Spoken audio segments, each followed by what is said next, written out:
What's up, Wardens? Welcome back to Winter Wolfstead. I'm Winter Wolf. That's King Z. We're going to do The Last of Us episode 3 because this is that episode. It's the Fallout episode. I think we could safe to say the world already knows what happened in episode 2, so I don't think we need to woo the thing. I think we're good. But we will woo the thing for this week's spoilers because we actually do get into them.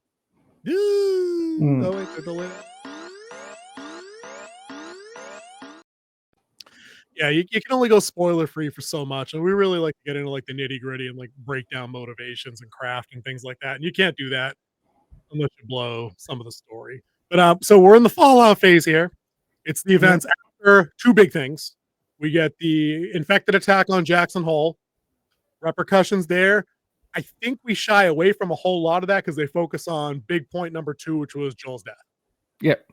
We get major plot implications here. When we catch up with everybody, it's 3 months later, more or less. Like we get a glimpse of the Fallout with the burning gate and everything. Yeah, burning gate, the burning bodies. Right, it's pretty gruesome. Like we know some ugly stuff popped off. But when Ellie comes to, it's after another pretty good nightmare. It's like the nightmares on this show, they hit pretty well. She's obviously been wounded. I missed that part. There was a part where he kicked her, like he just laid right into her. That kick, it probably snapped some ribs. I think it did. I punctured some lung. That's what the tube was for, was to relieve air pressure. It's a pneumothorax was the wound. Yeah, so she probably punctured her lung and stuff like that. And the thing was, like, she didn't even know where she was. They kept trying to tell her, but I think mentally she was still there in that setting. She was still on that floor staring at Joel. That was the only thing that was going through her mind. I think the showrunner or the writer said that in the after credits bit too. We're we wanted to catch up with Ellie, and I think his words were, "She's never left that room 3 months later, even if she woke up and went to like physical rehab to like regain her skill and her function and everything." So up here, she's very much still on that floor, like you said, watching her whole world fall apart. And this whole episode kind of just circles around her and how she handles things with little bits and pieces. I think one of the most powerful pieces was there in that beginning too, where Tommy comes in and he's cleaning his brother, and like you see the watch from when his daughter died. The watch his daughter gave him. Yeah, I think that was very powerful. Like a word didn't have to be spoken, just what was going on. Like he didn't have to talk to the dead body or anything like that. Just that simple of cleaning up the skin and getting him ready to be buried was pretty powerful. And then the zoom out where you see all the other dead people from the town. So, it wasn't just Tommy who had losses. I'm glad they did that stretch back too. That way you could actually see that there was an impact and there were multiple, and there was obviously more than, what they could show you in that one small room of, 6 bodies up on gurneys and tables and things. I did like that it was a quiet moment. And I think the only thing Tommy said after he relieved the woman that was kind of like prepping bodies for burial, and doing the other stuff, he just said, send Sarah my love, and that was it. You're right. There wasn't a big soliloquy. There wasn't a big speech. The actor's performance was good. It was tearful. There was some sniffles and everything there, but it wasn't overly dramatic or saccharine or anything like that. And I think just a shout out to your niece who died, years ago in the opening days of the pandemic, the outbreak, whatever. Yeah. That was powerful stuff. I thought that. So it's definitely started strong because that swings right into Ellie's nightmare, where she wakes up as Abby's killing Joel, and we can see that she's hooked up to she's got the chest tube. We know they're running lines on her because they have to sedate her because she wakes up in like a night terror induced panic where she just starts screaming. Yeah. Screaming literal bloody murder. Yeah.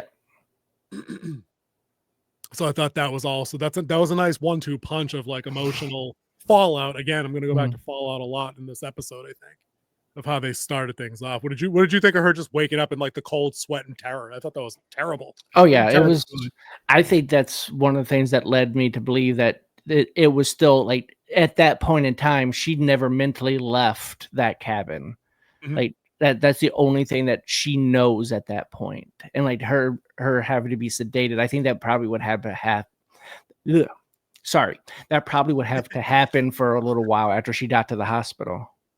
For sure. And I like then too that they time jump us, and it comes back 3 months later. Like 3 months later, Tommy's out working with Jesse. They're still doing the rebuild. The town's not wrecked outright. Like it's all still very habitable. Like Jackson Hole still stands. Like they won.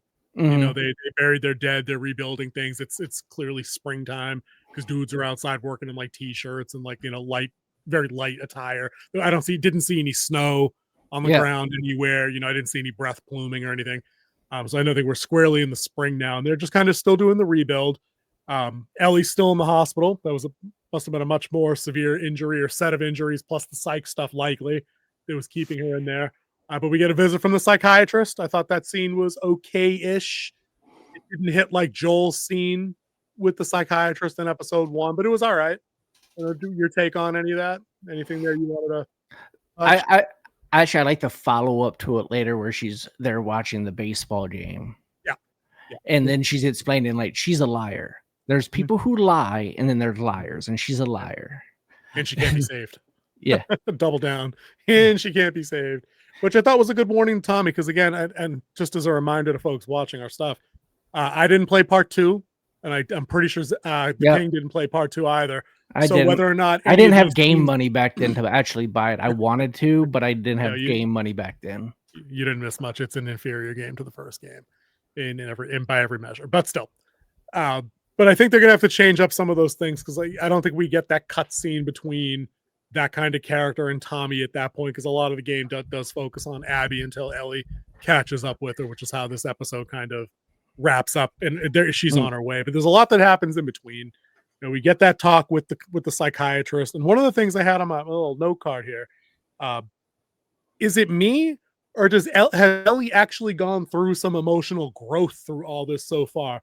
Not a lot of lashing out in this episode, not a lot of snappy comebacks or teenage angsty sarcasm. There a lot of her stuff was measured. She took advice and ideas in multiple places through this episode from people that I think she probably would have told to piss off previously. People like Jesse, people like Tommy. Well, you What do you saw a think of little. her? You saw a little bit of it with the therapist. One, because she just Yeah, wanted it released. She's she been in just the wants to get hospital for 90 days, yeah. and she's like, "And how are you doing?" "I'm fine." "Well, you answering so I am quickly." fine. Yeah, I goes, am fine. Let me think about this for 1 minute and tell you Yeah, what I think I I'm think feeling, you're because on feelings are then. complicated. That was Yeah, good. that was There's some pretty comedy, some funny. levity. Yeah. But yeah, I mean, she had to show growth, and the one thing is that a lot of the stuff that the therapist was talking about, and some of the other ones, is that she did have that a blow up with Joel, or there was tension between them for some reason that we still haven't seen what happened. And I think that's where we're still going to see Pedro Pascal in this, is in flashbacks, where we finally see where some of the tension points were that drove her to move out to the garage, and then the way she reacted at the New Year's dance when all he was trying to do was defend her. Yeah. So we're going to see that. But her knowing that their last conversation was that New Year's Eve dance. So I think this is going to force her. And then you saw it when she's doing one of the best scenes of that whole episode, is when she has to do that walk through the house. Yeah. And then she goes to the closet, Yeah. and she's crying on his jacket. And this is, I think, the turning point. The one thing I thought was going to happen when she headed out was she was going to grab that jacket, because we're going to see her turn into Joel. Oh yeah, 100%. That's not even a spoiler. That's the point of the narrative arc that they set up in the second game. That's exactly what this story's supposed to be. It's why the psychiatrist warned Tommy about basically staying out of the way, because some people you can't save, and that I get you think you inherited this girl from your brother, and you don't want to keep her out of trouble. You don't want anything bad to happen to her. But it's like she's a force of nature, the same way Joel was. And her exact words were, I think when they met each other, they walked side by side. It's not that Joel put her on a path. She was always going to be on that kind of path, because nurture only does this much. And that's the part I disagreed with, because everything in our life is a learned behavior. Everything we do besides the breathing, and everything else is a learned behavior. This is where me and my teacher, who I was in a serial killer class with when I was working on behavior analysis, she believed that people can be born evil. And I don't believe that. I believe people are born one way, and then everything else is a learned behavior. Because if you're born evil, then there's no set for redemption. Right. Some people have more tendencies towards one side and more tendencies, but acting on that is a learned behavior. And that's where I think the nurture part has a much more heavier impact in people's psyches as they grow up. And I think that's what she was lacking because of her orphan status and not really having a true parental figure throughout her life until Joel. Oh, and given the world she grew up in, remember, like she grew up in a world that was ruined already. Yep. You know what I mean? Like she's not Joel's daughter's age, like simultaneously with Joel's daughter. Like by the time Joel got to her, the epidemic had already happened and had been in progress for like a long ass time. Yep. Like the world already fallen apart.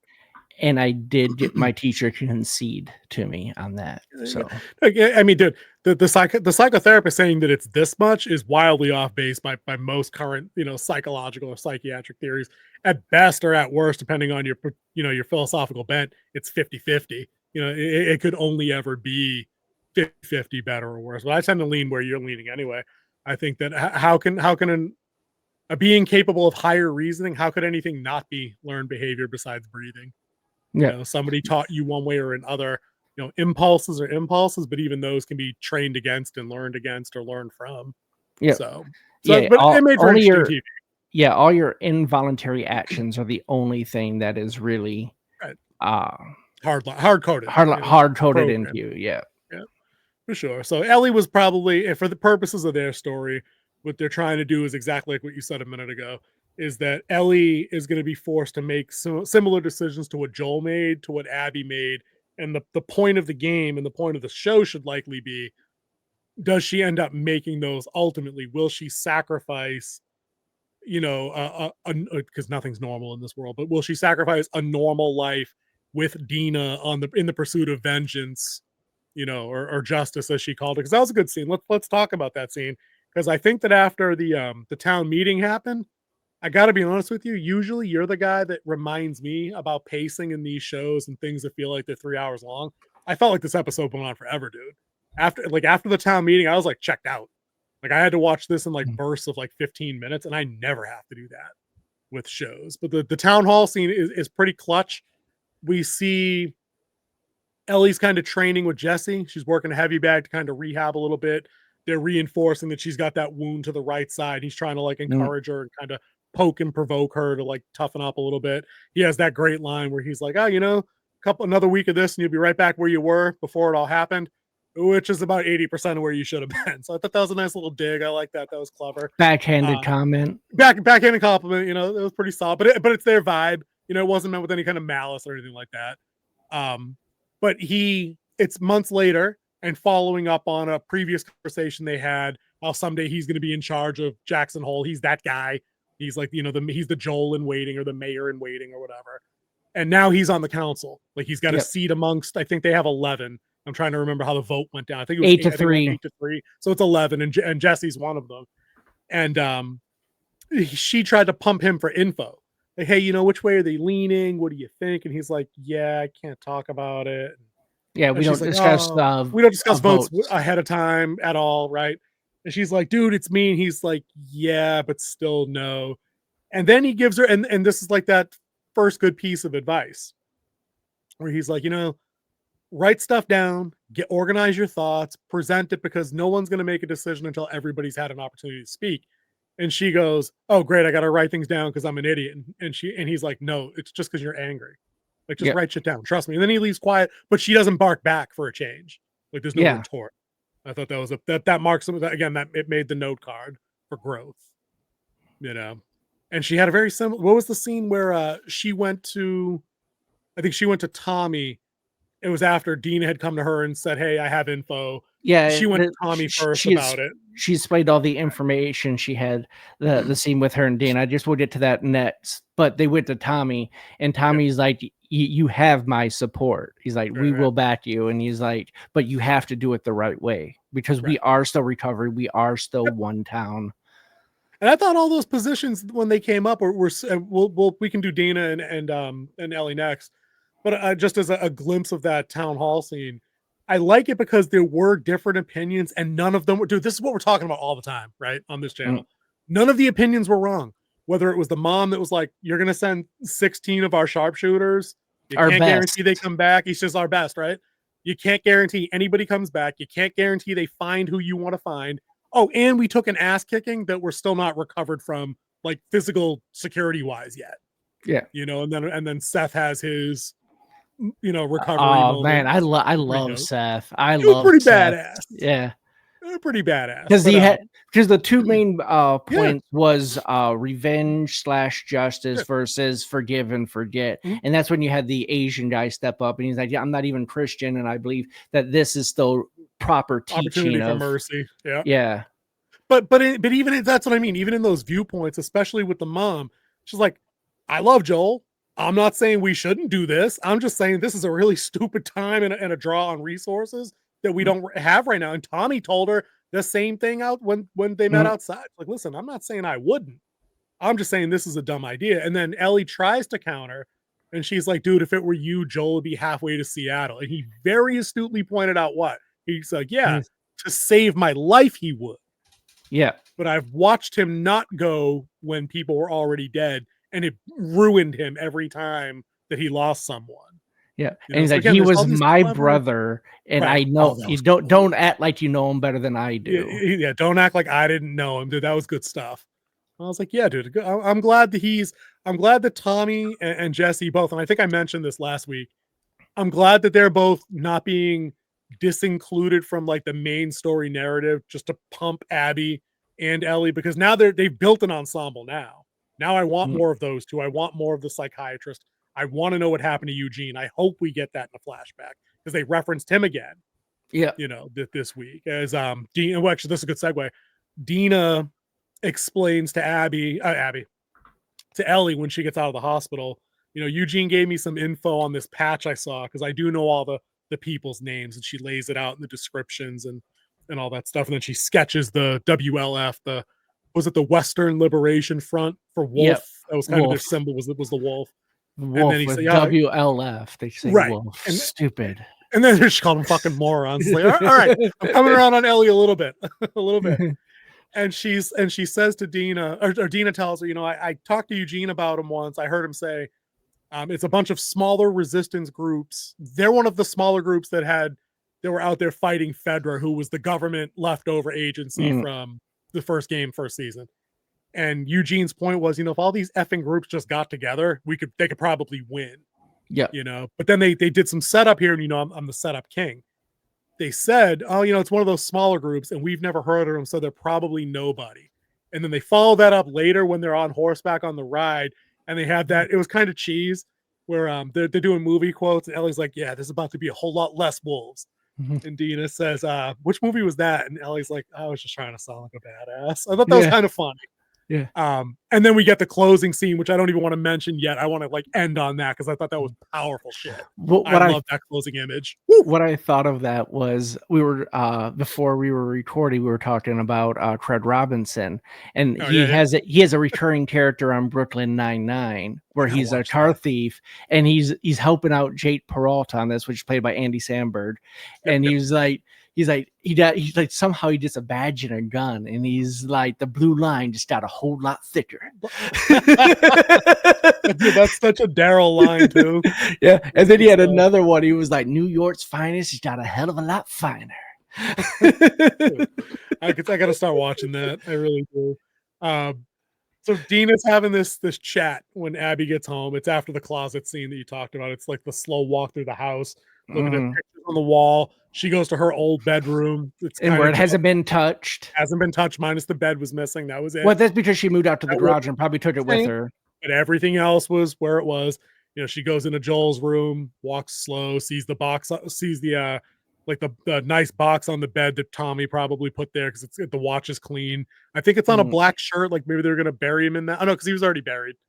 I don't know. It might have been like a cloth that usually like people when they transport guns after they oil them, they put them in a cloth. Oh yeah, it could have been. Makes sense because under there was something with a pattern that looked like it was greenish and black. I thought maybe there was a shirt there, but underneath there was Joel's revolver, which I thought was nice. But then she had that really good scene where she breaks down a little bit in the closet, like smelling on his shirt or his coat. It was his coat that he wore the whole time they were together. It was his road coat, right? But Dina shows up. She's got cookies. Good start. Are these anytime cookies or just cuz cookies? They were kind of like, because I'm going to piss you off cookies, I think is what she said. Yep. Which was solid. I thought that was good vibes. I still don't know if these two have enough chemistry together to pull off what the game goes for. But I think her name is it Isabella Merced, the young lady that Yeah. plays Dina. She's Yeah. cute. She's bubbly. She's got a kind of a charisma to her, kind of very Jenna Ortega-y to me. Mm. So I like she's pretty. I can watch her. But she's like, listen, I lied. I didn't tell anybody, not even Jesse, not even Tommy. I know their names. I know where they're from. And then Ellie, of course, she's like, why don't you fucking tell me? But she doesn't overreact. And I thought we were going to get cookies whacked off the table. Get the fuck out of my house. Don't you ever come back to Joel's house. I thought all that was coming. Nope. Restraint. She let her explain her position on it. Restraint. She's like, right. She's like, they told me that it would get you up. You would, and then like, if I told you, then you would have pulled tubes out of your arm and you would have tried to crawl to get there. And like, but you let them get away. And she's like, well, I think when you're looking for someone, if you know where they're gonna go, you kind of wait till they get there. Which is a gamble, though. Let's be honest, because they could have decided to go somewhere else anytime in them 3 months. But I like that she said at least she had a reason. Yeah, so I'm okay with that. And then that's when she slid the cookies over to her, and she ate the cookie. Yeah. And then she's like, "Who else knows?" And she's like, "I didn't want to tell anyone before I told you." And then she slides the cookie back for her to which take the peace offering, right? Yep. And then I think it swings into the Tommy scene right after that, where he's like, "Listen, I'm not saying we will or we won't, but I have your back." And he kind of broke protocol, I guess, by telling her that she'd have the vote. But yeah, it's talking to a politician. You got my support. Yeah. Right. She was definitely gathering votes up as best she could. So that swings that we kind of wandered to get there, but it swings into that town hall meeting. Mm-hmm. Everybody from Jackson Hole is there. The Council of 11 are sitting up on the stage, and they're taking positions. But they got some dude in there talking about corn. Yeah, I love the best part. He's like talking about like corn's hard to grow, but it's also the fastest crop. Right. And they're like, what does this have to do with the matter at hand? Let's keep it towards that. He's like, well, I have no say in this, so I'm just trying to sit down. But again, it's not like they wasted time or had him saying something stupid. He's like, it's stuff how to survive type stuff. Yeah. Right. So I'm like, okay. And he's like, yeah, this is an open meeting and the bylaws say I can be heard and this and that. And then Maria shuts him down after he's like, hey, we got to keep you on. Tommy says, we got to keep you on track, but he says a little bit more. And then he's like, and then they're like, yeah, but everybody else wants to get to the vote. And he's like, okay. Don't want to waste everyone's time because they're here. Because we still have recovery to do.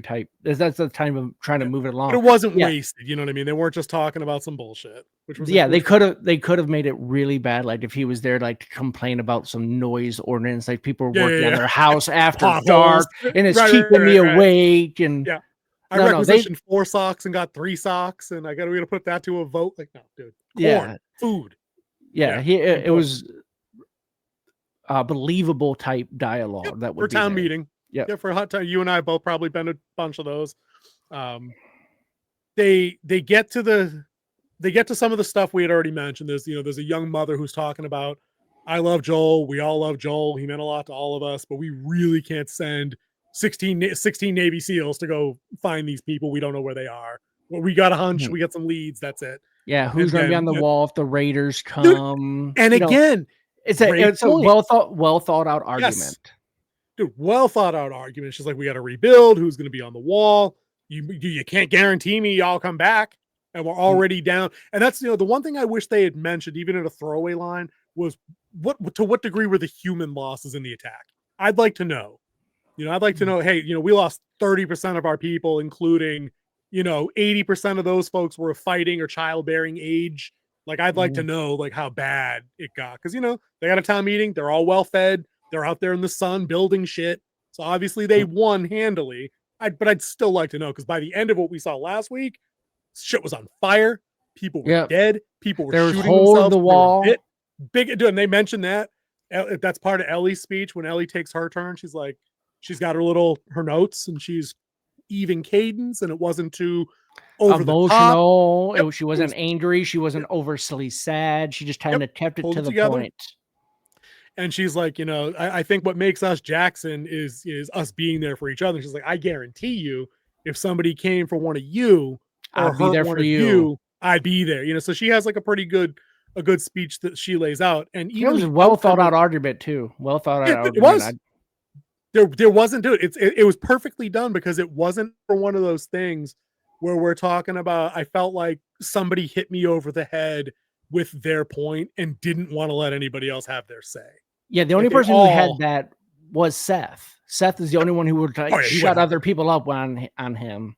And he even that had was a good included point in a group of 5, right? Yeah, his point was good. Go ahead. I know the No, point you're going to say. Go ahead, lay it out there. it was like if you leave the door open, they're going to come back and do it again. Mm-hmm. He's fully for the Bible teaching of an eye for an eye. Yep. Mm-hmm. He had a great line in there too. It's like, you know, if you get robbed once, do you take the locks off your doors or something like that? If somebody breaks in once, do you just take the locks off your doors? And then he goes, grow up, stop being victims. And I'm like, is it like 1998 in here? Did they write a character accidentally with some balls? Because that was Seth, and it was nice. And obviously, you get and the bit on the nose that obviously he was the a-hole bigot from the previous New Year's Eve band. But again, he was drunk. Maybe he actually just said some stupid shit while he was drunk. Yeah, you know, who knows? Which is true. And 2, he might still hold some of the old resentments based on his larger issue showed up. Yeah. And it doesn't matter. Like he might have a belief towards someone, like he doesn't agree with their lifestyle, but he also, like if they're in trouble, he will step up to help them. Wolves at the wall showed up and he stepped, right? Exactly. And that'd be his MO. And that would play it out perfect. Like it's an unlikely, man, I'm having problems speaking that. No, not unlikable, unlikely ally. Oh yeah, for sure. That's sure. What and he doubles down on that later, and we'll get into that because I think that's kind of the second to last important scene, really, because there is a gap, and I think that's where the pacing stuff came up. We'll get to that in a minute. So Ellie has her speech. They put it to a vote, and again, I like how they did this. They didn't randomize, but it wasn't a 1-for-1 yes no from the beginning. Like she got 2 yeses and then a no, and then another yes, and then a couple of no's, and then that was it. And then it was just no. And we didn't have to get the whole count. And then they do the ballot reading, and she loses the vote to get the help sent 8-3. And again, restraint, no overreaction, no chair flip, no, double freedom rockets to everybody. What did you think of her at that point? Because again, that's an opportunity for her to go off the wall. It was trying to prove that she would be there for him. Because remember when in the last paragraph of it, she's like, I will go with whatever the council says, but I'm asking you to help me get justice, which she was heavily playing on Tommy's wife because she's a former prosecutor. Oh, I forgot all about that. Yeah, so she's aiming that part right at her when they're talking about justice. Mm-hmm. So I believe she knew she had 3 on the panel to begin with, or at least 2, because I believe she knew Jesse would be on her side, and she knew Tommy would be there. So she's trying to get screw her. And then that's why I thought he would. And they didn't say who voted which way either. That's another good thing. So you thought that was a good thing? Yes. I would have liked to have seen. I wanted a Jesse resolution. I think it would have been a great conflict point, and maybe it just isn't important to the story in the game or whatever. Yeah, but it would have been unnecessary because you would have built party lines. Yeah, you would have built party lines at that. Yeah. And you don't want party lines, especially when you're trying to rebuild society. You don't need political parties, and this would be one of the things where they draw that hard line down by you put names by votes. Anonymous votes is perfect for this. But but in private, imagine the conflict potential where she's like, she just reads it on him, Maybe he makes a remark that's like, oh, we really do have to rebuild. She's like, you voted against me, didn't you?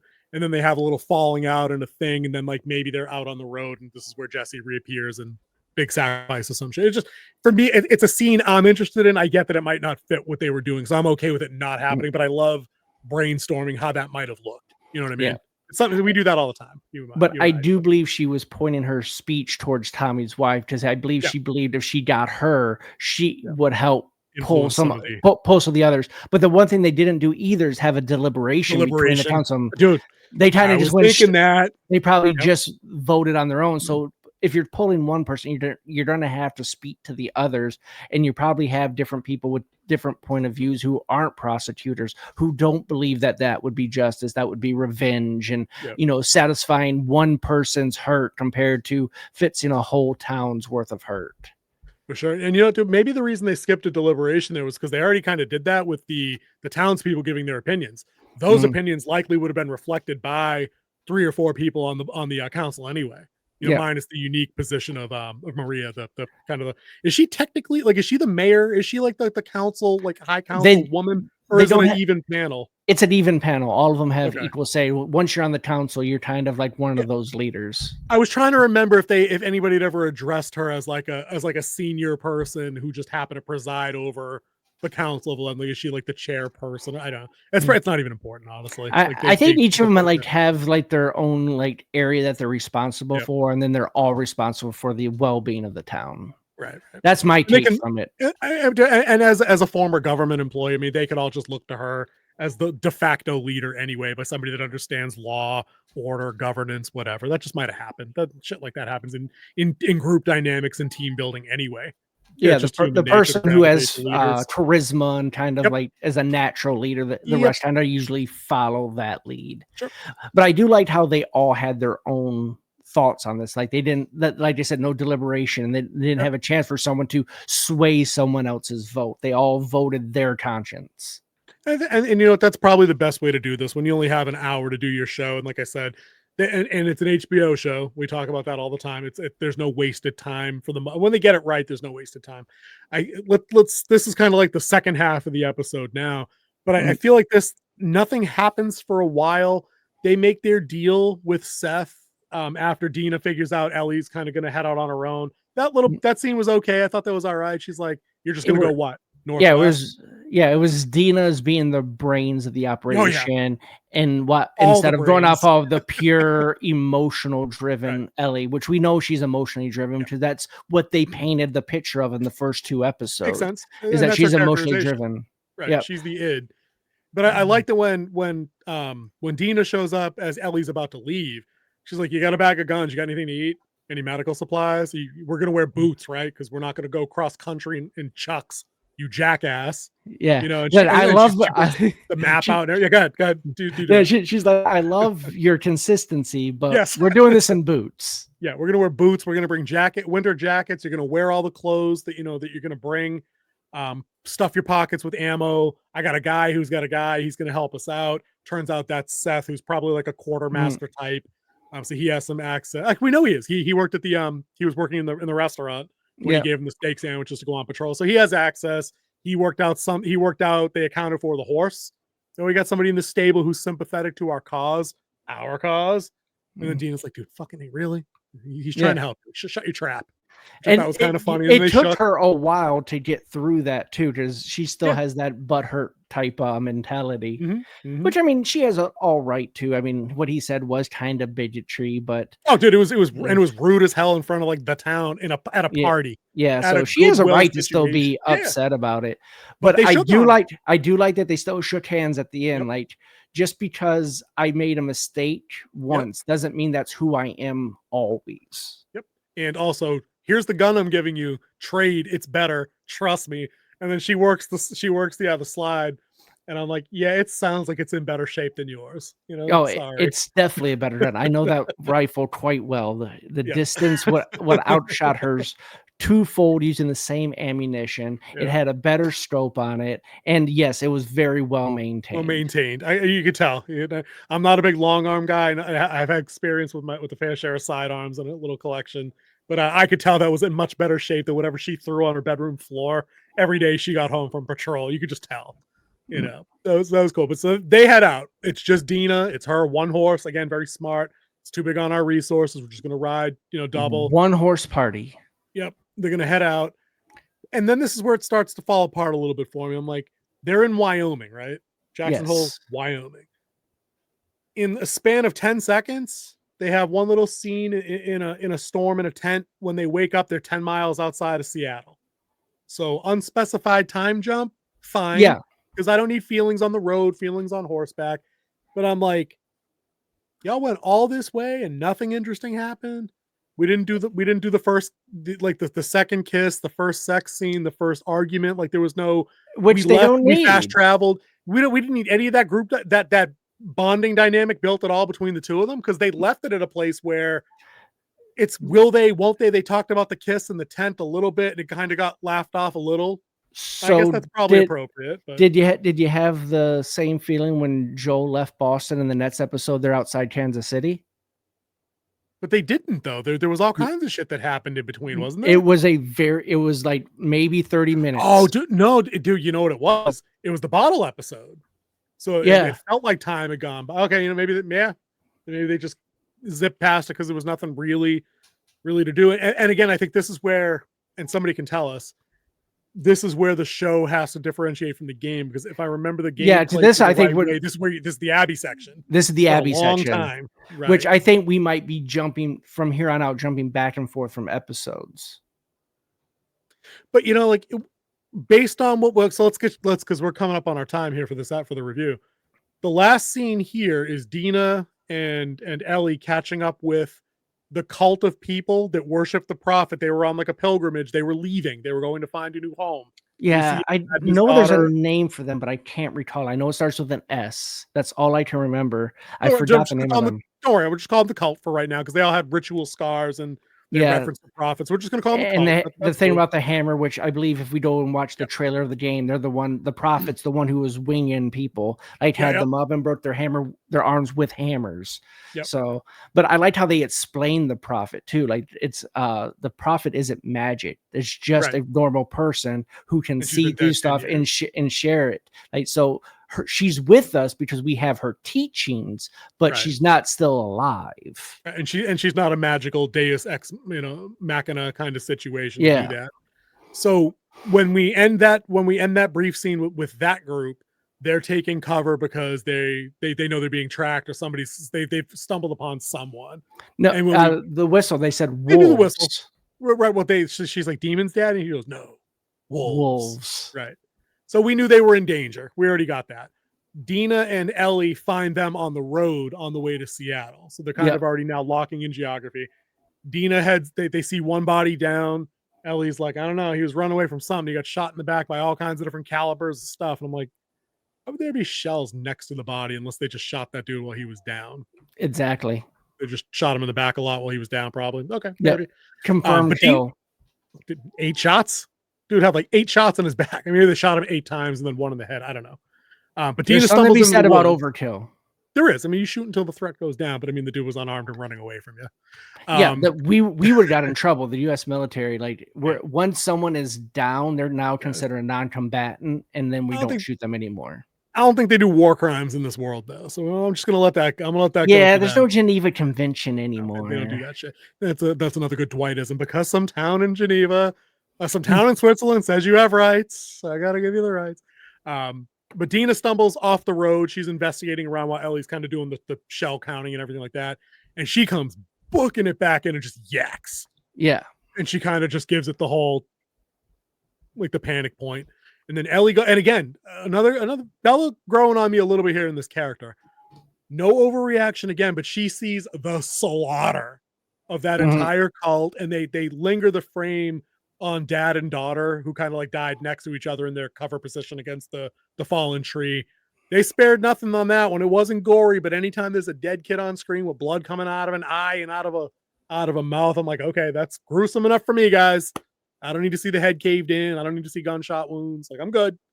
And then she comes back out and she's like, huh, okay, this is some serious shit.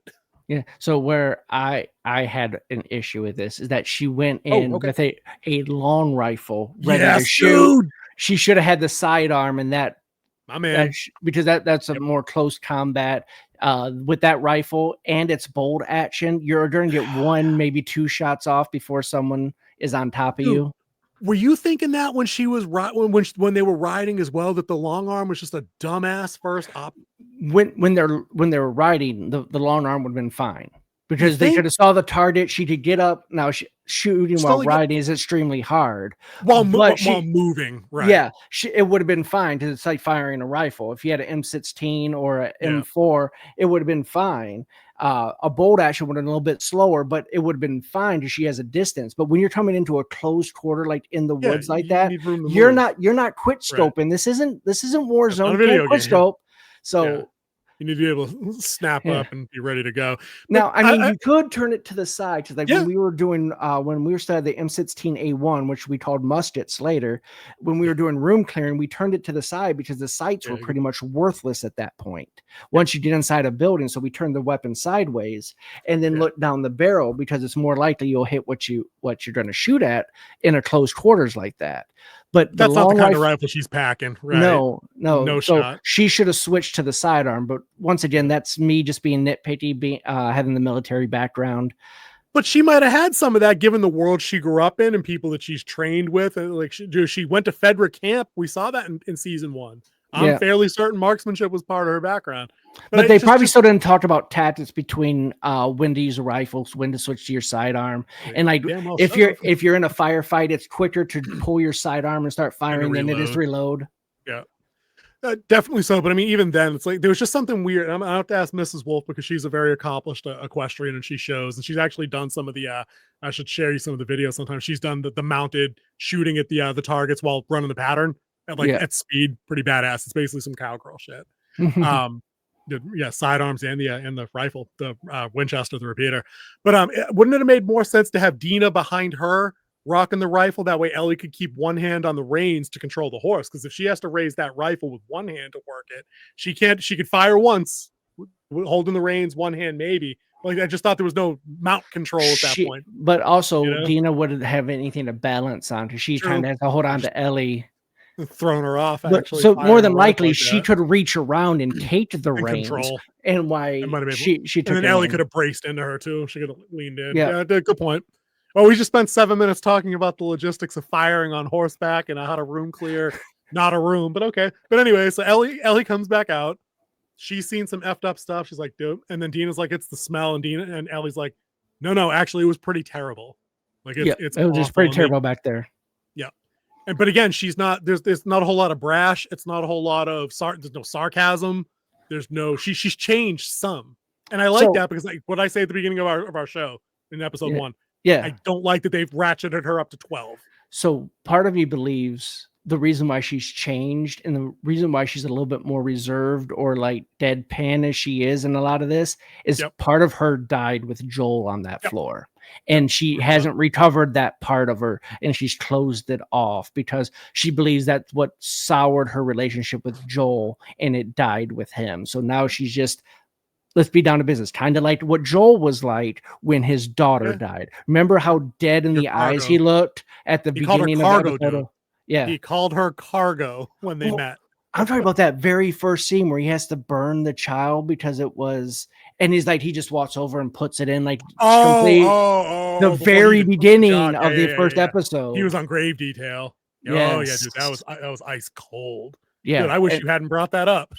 Yeah, I think she has that. That was brutal. Like I said, she's turning into what Joel was when he took the job to move her to Salt Lake. Shields up, walls up, 100%. So they from there really, I think we're right up on that line that I was saving for the end because they had. This leads into the little joke they had that had kind of been set up once and then referenced again about how many wolves are there? There can't be many because they're not aware of that it was the wolves. They didn't find evidence that it was WLF that had killed the cult. They don't know. There's just dead people. And they're just guessing. Dead people in the woods. Right. But guessing that they said wolves. And then, but this also like hammers in. This is the kick the dog type moment. You know, you have save the cat for the hero, kick the dog to be a bad guy. That's what this moment is that they are the bad guys. Yeah, they're 100%, and they're arriving at that point. We get some of the gorgeous kind of scenery shots that we got in Boston at the end of the first or during the first season. The panoramic shots of Seattle. We got a whole lot of them in Colorado at the university, the Firefly base, the giraffes, and all that stuff. This show, we've said before in season 1, they do crazy saturation with yellows and greens. Like they had that one shot through there was sun coming through the trees, lighting like green plants in the foreground. And I'm like, this is like the extremely green frog. Yes. That was in the first season. This one, it was like trees up close, like ferns or some kind of plant. And I was like, this is looking really good. They come up on a broken highway on an overpass and they see the Seattle skyline and she goes, oh, Seattle's kind of pretty. And Dina's like, yeah, at least no one's shooting at us. And I'm like, okay, that's pretty good. And then they do the line where she thinks she's quoting a movie line, and Ellie's like, "No, just trying to sound like a badass." Because there's going to be a whole lot more wolves when we're done with them or whatever. A whole And then they lot go less a wolves. whole lot less wolves. And then, of course, we're in the ground. We get the guy on patrol in Seattle, or on Overwatch in Seattle, which is one of the guys from Abby's party. One of the group, it was Manny. Yep, 100%. Good catch. He's telling somebody else on the ground, "Okay, you're clear to move up through checkpoints." And of course, an APC rolls in. Guys got on the mounted 50 cal on the top. It was a Bradley. Bradley APC, whatever. You're the guy that knows. I knew it was a 50 cal. And then a Humvee or some other kind of fighting vehicle comes in behind it. Up armored two up armored Humvees. I didn't remember seeing the top of it, so I wasn't sure if it was an up armored Humvee or if it was a striker vehicle. I wasn't sure. Definitely not a striker. Not enough wheels. Cool. They have 6, right? Is that a 6-wheeler? Okay. So, anyways, but the procession keeps moving, and then the minute it panned, because it panned tight, and you could see the trucks moving, and then 3 people walk by, and I'm like, there's gonna be 80 fucking people in this group. 80. And the waves of people just keep coming, and then they go up behind the trucks, and dude, it's just a parade. People are geared up. They got some of them have tactical vests, ballistic helmets. They all have guns. Most of them had rifles on them. And we're like, okay, shit about to get ugly if they try to raid this situation. I'm glad you said something about camera angles where it was tight. That was one of the things. Awesome. To jump back real quick to the house scene, is that the camera angle was uncomfortably close to Abby. To show like the emotion, everything. Yeah, on Ellie as she was going through that house. Like every time she stopped, that camera was like right here on her. They're probably using a 25, just like right in her face. I tried to catch her for the thumbnail. I wanted to use the shot of her crying, holding onto his coat, but it was too dark and it was distorted. Even when I messed with the filters and everything, like it just didn't come out right. But you're right. You were like all up in her grill with like the teeth coming down. Like that'd be a banger thumbnail. If it was just like 15% further back, 15%, I could have done it. Yeah. It just didn't work. But back to that one, to have that type of gear, it would not be too far-fetched because Seattle is only about 70 miles north of Joint Base Lewis McChord, what used to be known as Fort Lewis and McChord Air Force Base, now Joint Base Lewis McChord, is right there. And if they did have strikers, once again, I wouldn't be surprised because that is a striker base, is Fort Lewis, because they have a second ID there that with their striker units. Oh, cool. That makes sense then.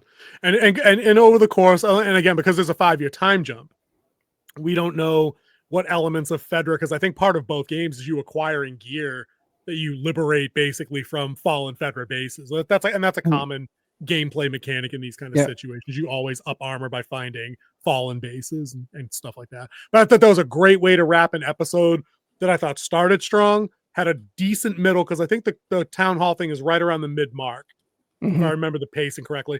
But that gap of them on the road didn't really develop anything interesting for me.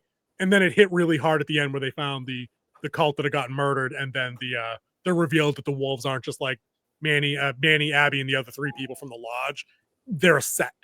That they're established, and it's gonna be like Jackson Hole, but with a lot more guns and a lot more like readiness. Like these people were not fucking around, not at all. So, all right, dude, do me a favor. If you got something else, lay it on me. No, I was about to go and like let's start moving to this wrap up. We're going to wrap it up right now. Do me a favor and bring up the all-new Winter Wolf's Den flavor rating scale, if you'd be so kind. Boom. And I will give you first dibs. Why don't you give me your flavor rating for episode 3?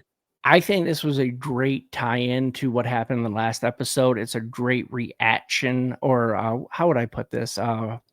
Aftermath. It's on the title or in the thumbnail. Yeah. Aftermath of what happened in episode 2. I think that they hit a lot of good points. We hit a lot of good points in this review. So I believe it's going to be right there with the Pitmaster, nearly perfect. Cool. Makes sense. That's a great rating to give it. I'm going to go low and slow, but the high end of low and slow. I'd put it right up there at like 7.9. There was just too much dead space with them on the road, like I was just saying. I needed one good punch there, and it would have popped it up a notch for sure, because I think everything that happened performance-wise, narrative-wise before that, I really enjoyed. There was just something about that pacing. It's like they just threw the brakes on or spritzed enough water on the campfire to mostly douse it out. and then it fired right back up at the end. So I'll give it a low and slow. Yeah, so a little bit of sauce, it'll be just fine. Just fine. Okay. All right, there we are. So that was episode 3 of The Last of Us season 2. I've got nothing else to say. King Z, get us out of here. See ya.